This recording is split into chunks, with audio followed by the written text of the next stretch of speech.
You're listening to DraftKings Network.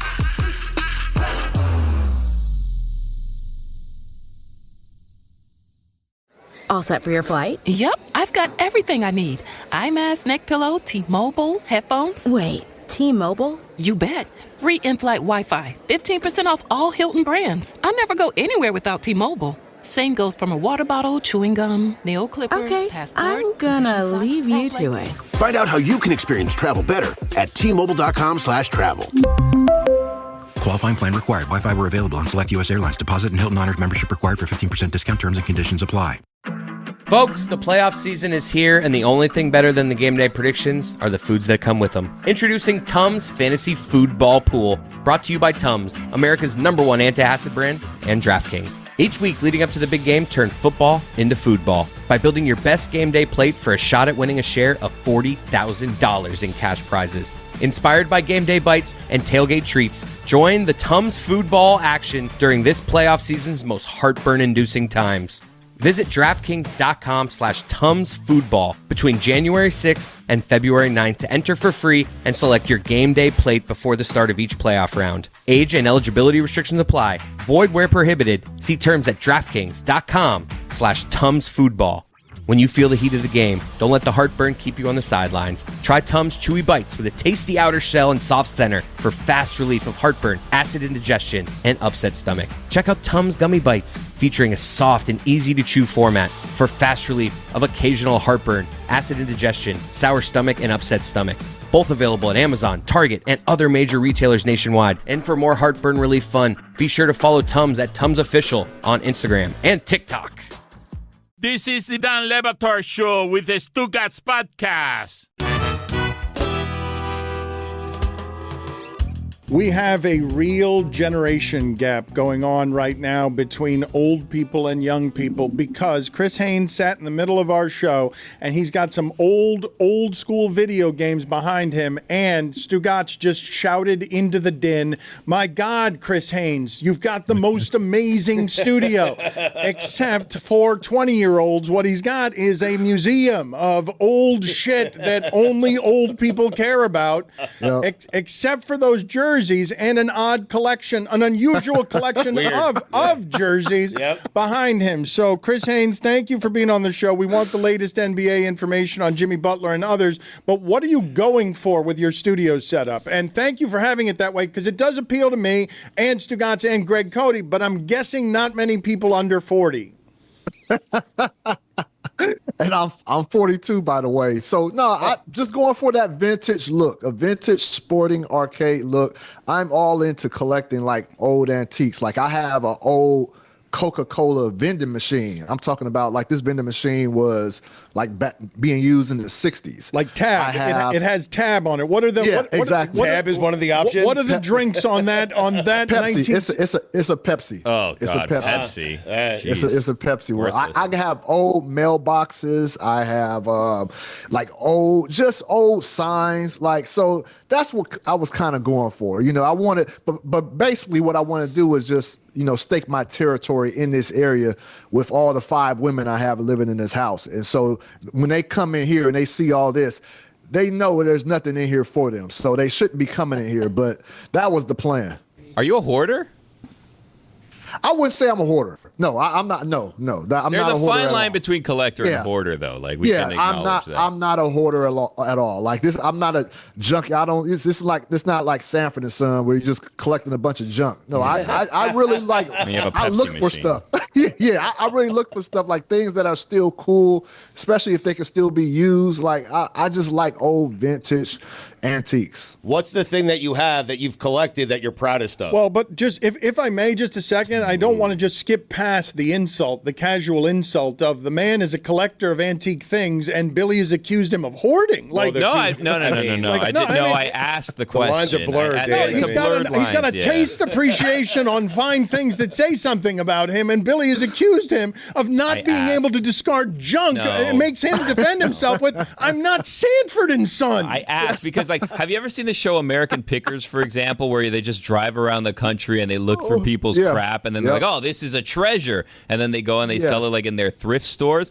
Like, I'm just kind of wondering if that's the world that you found yourself in, where you're going around on weekends and you find yourself in Nebraska and you're in a barn and you're looking for old Pepsi machines, you know? Yeah, I do. I do frequent a lot of thrift stores, Salvation Army stores, because, you know, every now and then you can just find some things that people just discarded and they just consider it old. And, you know, but I like to bring it back to life a little bit. You know, like I got old barbecue pits. Like I'm talking about, I have let me stop, pits, not plural. I have a barbecue pit. That's probably was made late 60s. Right. And I kind of restored it. So one day I'll show you guys some pictures of what I'm working with. But it's not too much, but yeah, it is a hobby of mine for sure. You know what? Sound like a hoarder. Yeah, you know what I learned the difference between hoarding and collecting too is, Dan, is that it's not rust, it's patina. That's what you say. When something's all rust, you say, no, it has some patina on it. I don't understand what any of you are doing, because I believe that Antique Roadshow is one of the great stories of privilege that you will find anywhere in America, because of the amount of bargains that people like Greg Cody have in their garage, and they don't know it because they've got some valuable heirloom that's been passed down through generations. And Chris Haynes is out here saying, I'll go to a thrift store in Nebraska to see if somebody like Greg Cody has discarded some $3,000 thing for $11 because he's a fool. But that's hoarding. I mean, it's not hoarding. It's value propositions. It's not in any way hoarding. One man's trash is another man's treasure. I really don't understand what you guys are doing. Here, this will settle it. Chris, have you ever purchased something at any of these stores and then thrown it away? No. Hoarding. No. If I purchase it, I purchase it. It's not hoarding. It's treasure that's hunting. Not hoarding. It's treasure hunting. The ability to not throw anything away is hoarding. There's value in it. I have a question for you. Seems like the Heat are hoarding Jimmy Butler because he doesn't want to be here, and they don't want him here, but they don't want to trade him anywhere. So what are they doing with Jimmy Butler? Well, they made it known that they're entertaining offers.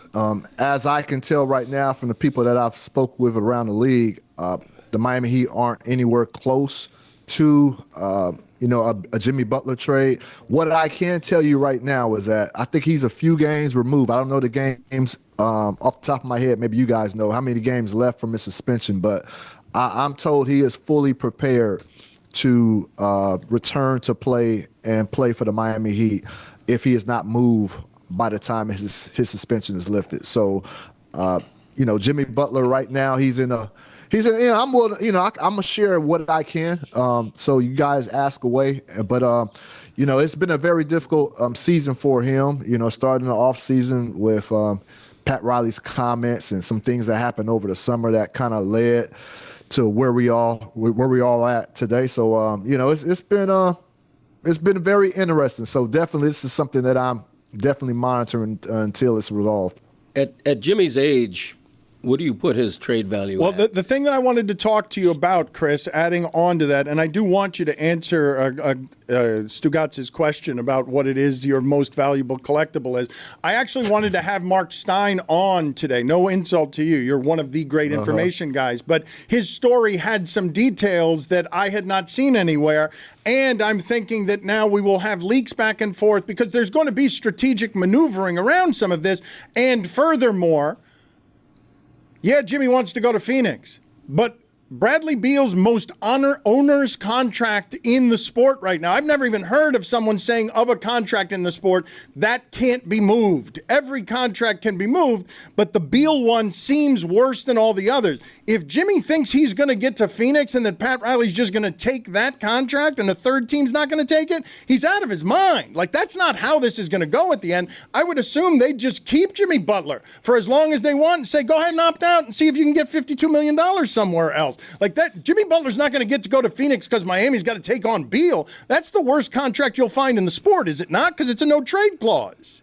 Yeah, I mean, that's why only few players have those, and Bradley Beal is one of them, and he is what's making this situation, that much more difficult. And, if you think about it, Phoenix Suns, they desperately want Jimmy Butler. Like, they're trying to do all that they can. They're trying to uncut, look under every rock and cranny and try to figure out if there's a move that can be made, and if there's a team that will take on Bradley Beal's deal. And it has to be a team that is willing to take that on. And that is the troublesome part about this situation. So that's why I'm saying, like, you know, I thought it was pretty scarce to think that Jimmy Butler would be traded during this 7-game suspension in the first place. And so if Phoenix is indeed the ideal destination. So yeah, I'm with you, Dan. It's going to be tough. But as soon, you know, as trade deadline approaches, teams start getting desperate. And Bradley Beal over there in Phoenix, I reported last week, they moved him to the bench, and people started to speculate, well, is this Phoenix trying to make life miserable for Bradley, which would, I guess, for their standpoint, hopefully invoke that he will, you know, decline that. But Chris, if I may, because the human interest part of this is interesting to me. Bradley Beal went there because that was going to be the big three. It's not good enough. The other bigger two of the big three now would prefer Jimmy Butler to Bradley Beal, and Bradley Beal's like, nope. That's why I have this no trade. You can go and do whatever it is you want. I'm not going to be sent somewhere, even though I don't have value because my contract is too bad. You're stuck with me. Just because you guys want to win a championship with Jimmy Butler. Like, no. Yeah. No doubt. Brad picked, you know, due to that no trade clause, Phoenix were one of the teams that he picked that he will, you know, use that for and to get over there. So he's not going to spend all that time in Washington. You know, he really did like Washington, but he understood it was time to leave. But Phoenix was one of the few teams that he chose to go to. So you're not just going to be able to just get him up and out that quick after spending all that time in Washington, and now he's in Phoenix and think he's just going to make life easier for you guys just to get Jimmy Butler. No, it has to work for him as well. And so as of right now, I'm still told that Phoenix hasn't reached the point where they even can't, you know, approach Bradley Beal about the situation. So as of right now, it's still pretty early. What is the second most onerous contract in the sport? Ooh, that is a good question. Is it far and away Bradley Beal? Like, is it no question the contract that can't be moved, if there is such a thing, is Bradley Beal's? I just think Dan, you know, if he didn't have that no trade clause, you know, he's a movable piece. That makes it difficult.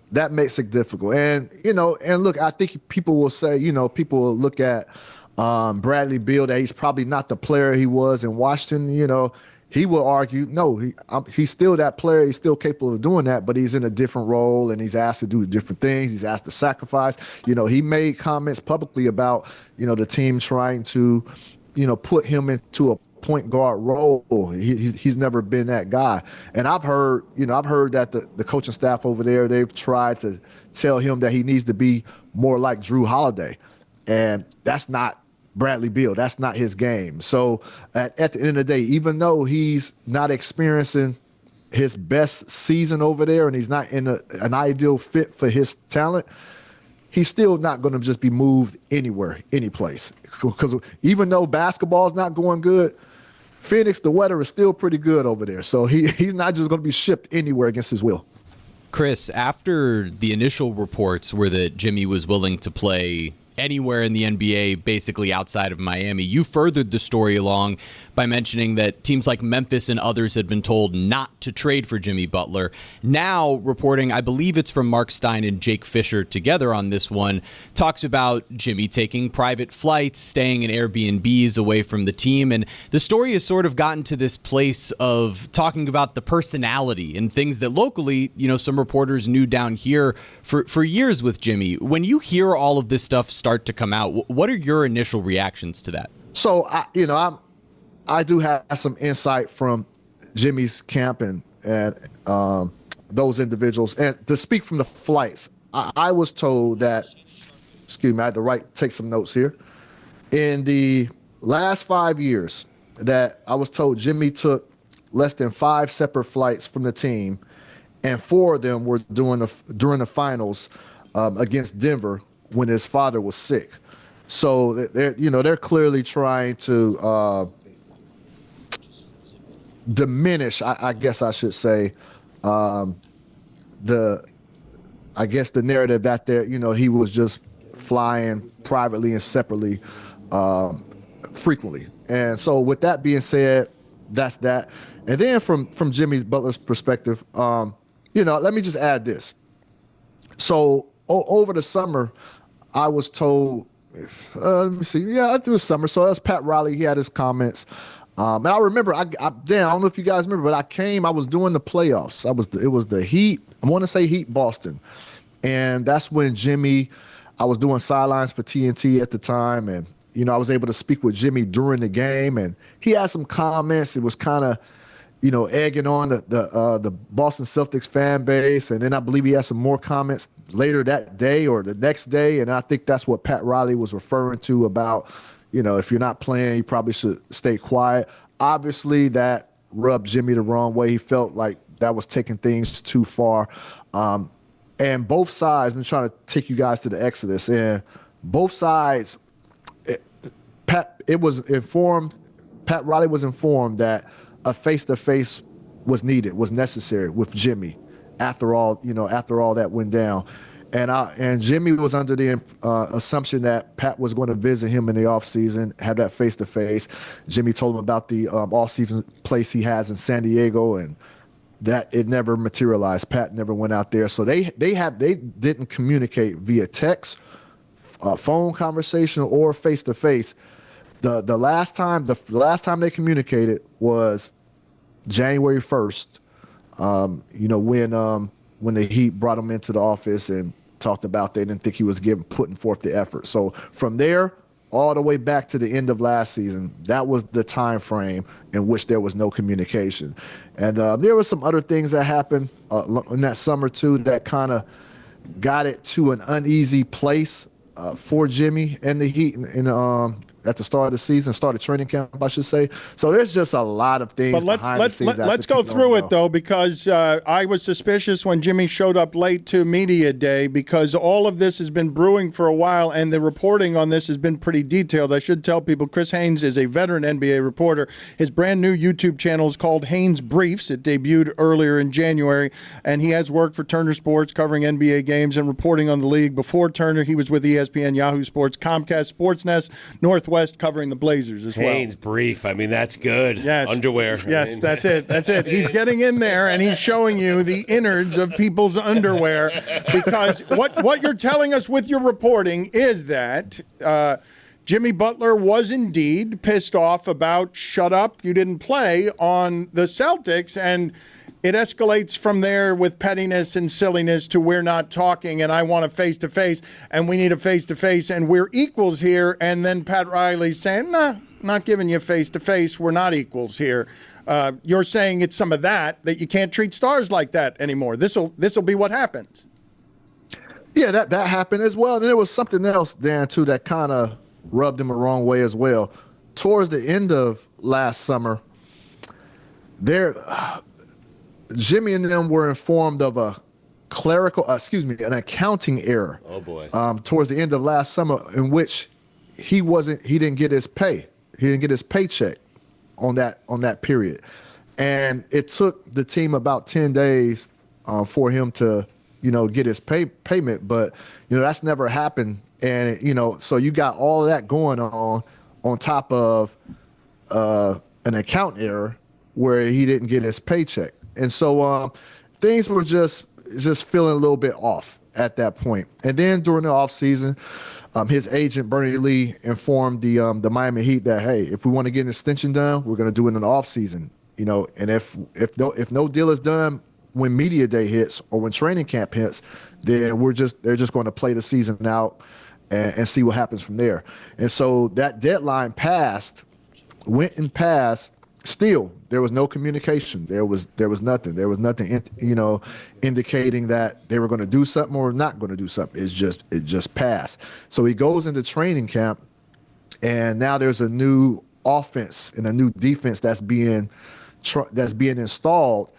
And from Jimmy's standpoint, it doesn't cater to his skill set. So now they want to shoot more threes, and they want to play more zone defense. And, you look at, just the way his season started off, his usage rate is the lowest it's been in the last 10 years. I believe the 2014-15 season. You have to go back that far. So these are all the things behind the scenes This is a message from sponsor Intuit TurboTax. Guys, Taxes was waiting and wondering and worrying if you're going to get any money back whatsoever, and then waiting, wondering, and worrying some more. Now Taxes is matching with a TurboTax expert who can do your taxes as soon as today. An expert who gives your taxes their undivided attention as they work on your return while you get real-time updates on their progress so you can focus on your day. An expert will find your every deduction possible and file every form, every investment, everything with 100% accuracy. All so you can get the most money back guaranteed. No waiting, no wondering, no worries. Now this is Taxes. Get an expert now on TurboTax.com. Only available with TurboTax Live, full service, real-time updates only on iOS mobile app. See guarantee details at TurboTax.com/guarantees. Okay, guys, it says here I'm supposed to tell you about the refreshing tropical lime flavor of Mountain Dew Baja Blast. But what does refreshing tropical lime mean exactly? Allow me to describe it in a way that my fellow DraftKings players will understand. Mountain Dew Baja Blast tastes like a buzzer-beating three-pointer to cover the spread, nailing a multi-leg parlay, setting the perfect daily fantasy lineup. It's like hitting an underdog money line. And I want you to know that feeling too. So make your picks and then grab some tropical lime-flavored Mountain Dew Baja Blast for you and your buds. Available wherever refreshing beverages are sold. From fireside conversations to football Sundays, winter means more moments with the coolest people in your life. Make these moments even better with Miller Lite. I know I do. The grape-tasting light beer for people who love beer. A new year is a perfect time for friends, family, and great-tasting light beer. Tastes like Miller time. Recently, I had family over, and while everyone's palate is different, I knew they all like beer, and they all look like people who want to drink beer that actually tastes like beer. So I brought out a nice little silver platter of Miller Lite. That beautiful white can was an instant winner. Trust me, learn from my experience, set that bad boy out, and you will be making people happy left and right. Because Miller Lite is brewed for taste. It hits different than other light beers. The original light beer since 1975. And still the very best one. Miller Lite, great taste, 96 calories. Go to MillerLite.com/Dan to find delivery options near you. Or you can pick up some Miller Lite pretty much anywhere they sell beer. Tastes like Miller time. Celebrate responsibly. Miller Brewing Company, Milwaukee, Wisconsin, 96 calories and 3.2 carbs per 12 ounces. Dan Le Batard. All these high-paid analysts, I don't want to mention names, TNT, ESPN, they are dead. They cannot. They're not going to make it. Even if they win if they lose in Miami. I need to calm you down. That's right. If they lose in Miami, they don't got a chance in Boston. Or they are going to have their ass, in Boston. Stugotz. They were wrong. Are they going to lose their job? No. Are they going to get a cut in pay? No. What are they going to do? Keep predicting what is the obvious. They're going to say, the Nuggets are going to win. Denver, the altitude. And you know what? The Heat are going to win it all. This is the Dan Le Batard Show with the Stugotz. There's more, though, Chris, please. So take us through, and thank you. Take us through what Jimmy feels about how the Heat handled all the time he needed for his taking care of the death of his father. And I would imagine I don't know who this information benefits, the private plane stuff, but you're hitting a real soft personal spot on a prideful person if he suspects that the Heat is leaking that while he was trying to visit his father, he was being unprofessional. Yeah. And that hurt as well, for sure. It's leaking and it's coming out that the Heat are entertaining offers. Now, this is before, obviously, Pat Riley put it out publicly in a statement that they are.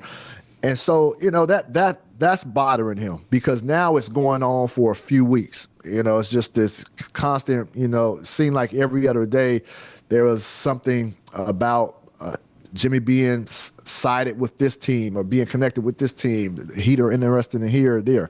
And so from their standpoint, they're looking at it like, who's leaking this? And it looks like it's coming directly from the team. And so again, like these are, this is just, creating a sour environment and a sour relationship from what otherwise has been pretty good. He's had a really good run with Miami, a couple finals trips. And so, it's just been a lot. And then once he got back, so there's a lot. I really have to, I really got to look at a lot of my notes that I have. But keep going though, Chris. Go take us through. I'm trying to remember hold on. as much as I can. No, the reason I know Stugotz wants to get in here because he's desperate. Everyone here right now is. He can read me the notes if he wants. Yeah, but everyone here is desperate to give you. They want takes from you, and I want the reporting because the reporting is fresh, and this is one of the great guys in the information business. His information is not wrong, so it's not gossip. It's journalistically reported, and because he's old school, written it down, he doesn't want to get anything wrong. So, Chris, take your time. I want to go through. We'll get to Zion Williamson and the other stuff, but I want to show people the innards of how a human relationship deteriorates into divorce when two people think they're responsible for the success of the other person. And so, please take us through whatever you think is a lot here, because I want people to understand why it is that Jimmy Butler might be hurt, and also I want them to understand why the pressure of get in there and do your damn job already. You're being paid $50 million is the weight of the machine on his shoulders when he's sitting here. Wait a minute, I was grieving my father's death. We're going to play this dirty? We're going to play dirty on personal flights when I don't even know who that benefits. Who does it benefit to have leaked that there are personal flights during the finals? All that does is cause Jimmy Butler heartache that's personal. But is the Heat leaking that? Yeah, and that's what we don't know. There's people that talk from both sides, different sides of the table, so you never know what it is. But from their standpoint, it looks that way. It looks like it could be coming from the team. And I tried to reach out to the Heat before I came on, Dan, just to give a heads up about some of the things that I had and some of the things that I was going to say. I didn't get a response back. I'm in time. But with that being said, you take back, when he was away, when he was sick. So what would this be? This would be late December, possibly. Yeah, late December when he was a little, he was absent for a few days, few games. He came back. He was still working out at the facility. He came back, and then he had to address media the first day he got back to practice. And I don't think he appreciated that, because at that time, the trade rumors were getting out about the Heat possibly looking to move him. And so he felt it was uncomfortable and uncalled for that the first day that he gets back, he has to answer to news that's being put out by who? He can only assume. And so, you got those things. And then let's get to the game in which the Heat criticized him, brought him into the office the next day, and basically called into question his effort, or lack thereof, I should say. And that's when his agent Bernie Lee informed him, like, look, guys, Jimmy's trying to do what he can. He's not in an ideal situation as far as basketball fit anymore, because it seemed like the team is going away from featuring him as the marquee player. And he said that's fine, but now you're questioning if he's given the effort. And excuse me while I look at my notes on this, because I want to make sure I don't get this wrong. I will give you. That's a reporter. I will give you a moment, because some of this is unfair because the reporting, he's doing it and he's trying to be fair. So I will filibuster for a moment here for you by being fascinated by a number of the things here. One of which includes, yes, of course, as Tyler Hero becomes an all-star with all of the usage rate, Jimmy Butler's not going to like the transition out of Jimmy Butler very much. Like, why would he like that? It decreases his value as he heads into a contract dispute. Like, it's the corporate move you make while also allegedly improving your team, but you're asking Jimmy Butler to be the second player on Tyler Hero's team, and that's a little complicated for Jimmy Butler's ego given what he's done the last 5 years. Yeah, and he believed he still can play at that level. He talked about, he said it publicly, I forgot what video it was, that feel like he still have a few years left of his prime. So when the Heat accused him of a lackluster effort in that game, his agent brought up some data from Second Spectrum showcasing that in that game that Jimmy had his highest miles per hour rate in that game, meaning he was, ran the fastest, the fastest he has in any game that season, and that he was the top player as far as acceleration in that game. And so, they were just trying, I'm just showing like the back and forth, just showing like the data they're trying to present to showcase like, no, he was not. Well, what do you think is true? You're very fair. You're very responsible. What do you believe to be true here? Because Stugotz is just dying to yell, is there anything that Jimmy Butler appreciates? And get your ass back on the court. I mean, he's making $50 million this year, more than LeBron, more than Jason Tatum, and he doesn't seem to appreciate anything the Heat have done.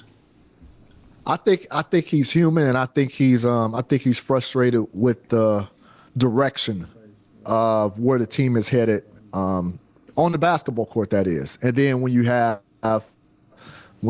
your work ethic question, something that you can. I've covered some of the best players in this world, in this game. LeBron James, talk about work ethic. LeBron James, Chris Paul, guys like that. Jimmy Butler's in that mode as well. And so to hear something like that, that's calling a question. Now you can say like, look, man, is his demeanor a little bit off? Can you see it visibly that he's frustrated? Maybe, but I couldn't sit here and tell you that he's not giving. Yeah, I understand effort. We're really parsing the hairs of is he trying, but he's also joyless because he's not happy. And when you're not happy, it can look like you're trying less. If you're bringing to the office a whole bunch of shit before and after the games. I know, Roy's dressed as a gladiator. He brings it in every day. Every single day he storms in here with a mountain of shit on his shoulders. I mean, they broke into his cars today. But Jeremy has a question for you here, and I want to get out of the Jimmy Butler conversation after this. Chris, I'm fascinated here because obviously the personal relationships have deteriorated over the course of several years, but really in particular since this summer. And yet a lot of the conversations we're having on the court fit, well, Jimmy wanted regular season help, now seemingly has it based off the way that they're revamping the offense. Would all of this be a moot point if he had just gotten paid this offseason? Would any of that really be mattering right now in the same way that it does when he hasn't been paid? I was told in this situation that it's not about the money. It's about more so the relationship and the way things have gone. It's always about the money, Chris. Always. That's what I mean, they missed a paycheck. Yeah. I mean, it's not about the money, but call accounting. Call accounting. They're 10 days late.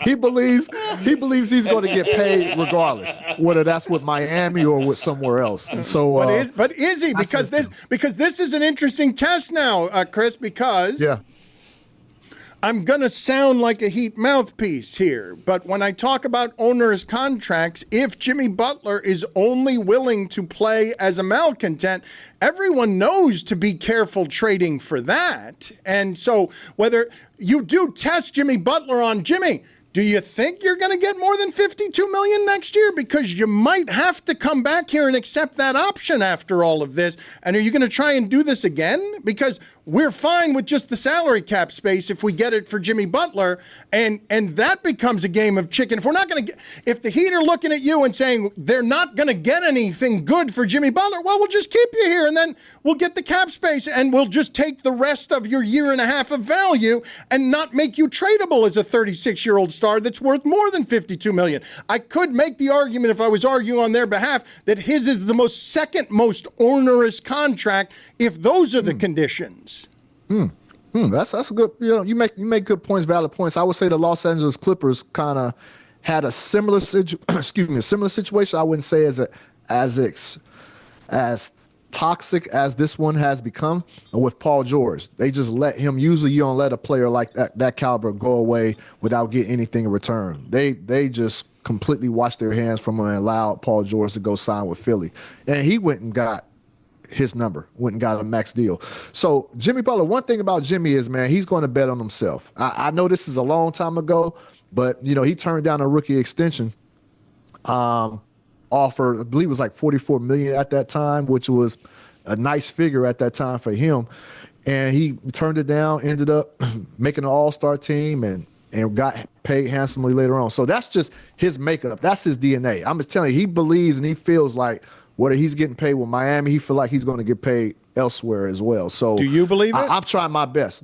The way I believe it for a few teams, and I believe it just the way that Phoenix has been so aggressive in trying to get this done and trying to see what they can do. I don't believe it for the entire league for sure, but I do believe it for a few teams. But you only need one suitor, and the idea, desperate Phoenix is the most desperate thing there is. Like that owner's willing to make seismic change because he's like, yeah, bring me Bradley Beal's contract, and now flip Bradley Beal's contract. Like that's the team you want interested in. They're the only one who's going to be desperate about it. Yeah, and you look at what they've done with the coaches. They've had 3 coaches in 3 years. Fired Monty Williams, brought in Frank Vogel, fired him after 1 season. Mike Budenholzer, I believe the Suns have won, I believe, 3 in a row to this point, so they're kind of turning it around. But I was hearing some things about players being frustrated, and there's being tension in that locker room. Right before I reported about Bradley Beal and Yusuf Nurkic being benched. So there's still things going on over there. But what they've shown is that. That owner, he's aggressive over there. He's going to make change, even if it looks like it might be a rush job. He's going to do what he feels is needed to make that team better. I want to get you out of here, and I don't know which of the 2 questions to ask you. So you choose, okay? Would you prefer to talk about the drama and all of the interesting around Zion Williamson, or would you prefer to talk about the wonderful basketball moment of Cade Cunningham going into Madison Square Garden and announcing himself as an all-star because he insists on making the Detroit Pistons something that they were supposed to be when they gave Monty Williams all of that money, and all of a sudden they immediately get rid of the richest coach in the NBA and they become a legitimate team that can do something like that in Madison Square Garden? Let's talk about both, Dan. Wow. If I make you choose, I'm doing the sociological. You chose both. I'm doing the test of choose the games or the transaction. Which one's more interesting? Or your favorite collectible. I mean, we could go there. Or whether you're a hoarder. Let's go with Cade, because I want to give the Detroit Pistons some love. This is a team that's been floundering at the bottom of the Eastern Conference for countless years.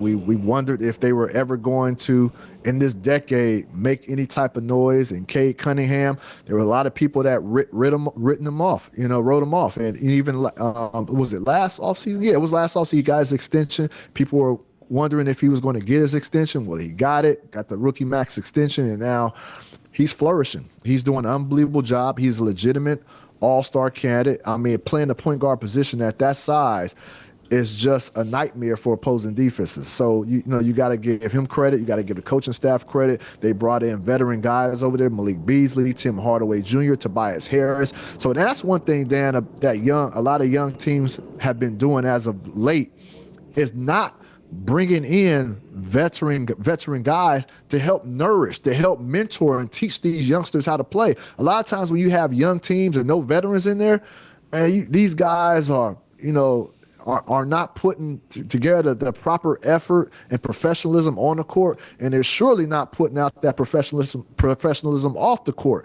You need veteran guys like that, and I think Detroit made a great decision in bringing in vets to help cultivate this team, and you can see the fruits of that labor right now. Billy wants the Zion take. Give it to me. I think he still plays. I think we're too far down the road in Zion's career for him to keep having these mishaps. I reported, it was repeatedly tardy slips for practices and shoot-arounds, and the last straw was him being late to catch the team flight to Philadelphia. When you have a target on your back, and he has a target on his back just from the numerous injuries and, the constant people berating him about, his conditioning and not taking it seriously. When you have all that against you already, you can't behave in this type of manner because all it's going to do is highlight and reveal that you really aren't taking it seriously. And so he has to change that narrative. He looks good. The way he's come back this season, he probably looks like the best physical shape I've seen him in as a pro. But he has to continue, and these things cannot happen. And one more thing I want to say about Zion. For the Pelicans, it was only a 1-game suspension. But teams don't like, for a 1-game suspension, that's light. Teams don't like to put their business out on Front Street like that. especially pertaining to Zion. Zion doesn't like things being leaked about him. The organization knows that. So for them to come out publicly and suspend him for a game just shows you where they're at with Zion and how fed up and frustrated they are with his lack of professionalism up to this point.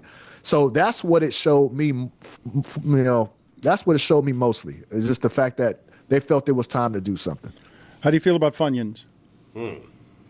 I used to like them as a kid. Right. Not so much now. Bad breath. You need gum and peppermints right that's after. True. That's true. Billy stinks. Billy's whole face stinks. Not making out with anyone. I don't care. Thank you, Chris. Good seeing you. Thank you for the time. Thank you for the information. Anything on the notes there that we didn't get to? And if you want to get to the favorite collectible, I did not get to your favorite of all the junk that you're hoarding in your house. I got a lot of notes, guys. 2 pages worth of notes, but I gotta save some for Haynes briefs. But I love you so much, Dan. I had to give you something. That's a great name. Thank you. How about the best collectible for Stugotz? A little gift on the way out. We appreciate all the information. You saw how desperate we were about it. We were salivating around. Give us morsels of the gossip. You saw us. It was pathetic. It was desperate. Yeah, it's all good. That's why I got nothing but love for y'all. But my best collectible, let me throw away my best collectible. I will say it has to be. I have a 1953 grand piano. My mom plays the piano. Wow. My mom plays the piano. I inherited it from her. I don't play the piano, but that's what I have. That's probably my most prized possession. I wouldn't sell that. because I think her grandmother gave that to her. So that's something I'll keep. All right. Everything else for sale. Everything else is for sale. It's Haynes's brief is the YouTube link. Get over there to where he's doing stuff because the information is very good. Thank you, Chris. Good talking to you. Thank you, guys. Let's do Against the Spread here, Chris Cody. Let's do it.